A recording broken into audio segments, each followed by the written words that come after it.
அன்புமிக்கவர்களே, ஆரோக்கியத்தை குறித்து நமக்கு தெரியும். இறைவன் நமக்கு தந்த அருட்கொடைகளிலேயே சிறந்த அருட்கொடை.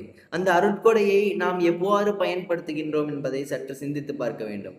ஒரு காலம் இருந்தது, வீட்டு விட்டு எல்லோரும் வேலைக்கு செல்வார்கள். காலை வெளியேறிவிட்டால் இரவில் தான் வீட்டிற்கு திரும்பி வருவார்கள். படிக்க செல்பவர்கள் படிப்பதற்கு செல்வார்கள், வேலைக்கு செல்பவர்கள் வேலைக்கு செல்வார்கள், எல்லாம் வீட்டை விட்டு வெளியேறுவார்கள். ஆனால் இன்றைக்கு எல்லாமே ஆன்லைன். வேலை செய்யறதா இருந்தாலும் ஆன்லைனு, சாப்பாடு வாங்குறதா இருந்தாலும் ஆன்லைனு, எல்லாமே ஆன்லைனா போச்சு. அப்ப அப்படிப்பட்ட நிலையில நாம இருக்கோம். அப்ப நம்ம சிந்திக்க வேண்டியது என்னன்னா, நம்மளுடைய ஆரோக்கியத்தை நாம் கொஞ்சம் கொஞ்சமாக அழித்துக் கொண்டிருக்கின்றோம் என்பதை சற்று நாம் சிந்தித்து பார்க்க வேண்டும். ஒரு வரலாற்று உண்மையை நாம் எடுத்துக்கொள்ளலாம். ஒரு முறை மூசா அலைஹிஸ்ஸலாம் அவர்கள் அல்லாஹ்விடத்தில் பேசிக் கொண்டிருந்தார்கள். அப்போது மூசா அலைஹிஸ்ஸலாம் அவர்கள் அல்லாஹ்விடத்தில், அல்லாஹுவே, நீ மனிதனாக இருந்து நான் இறைவனாக இருந்தால் என்னிடத்தில் நீ என்ன கேட்ப அப்படின்னு கேட்டாங்க. ஒரு கேள்வியை கேட்டார்கள்.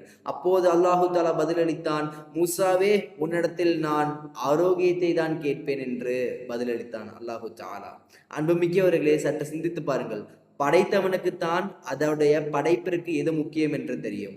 அந்த படைத்தவன் சொல்லி காட்டுகின்றான், நான் உன்னிடத்தில் ஆரோக்கியத்தை தான் கேட்பேன் என்றால், ஒவ்வொரு தொழுகையிலும் ஒவ்வொரு நேரத்திலும் இறைவனிடத்தில் நாம் ஆரோக்கியத்தை கேட்பதற்கு கடமைப்பட்டவர்களாக இருக்கின்றோம்.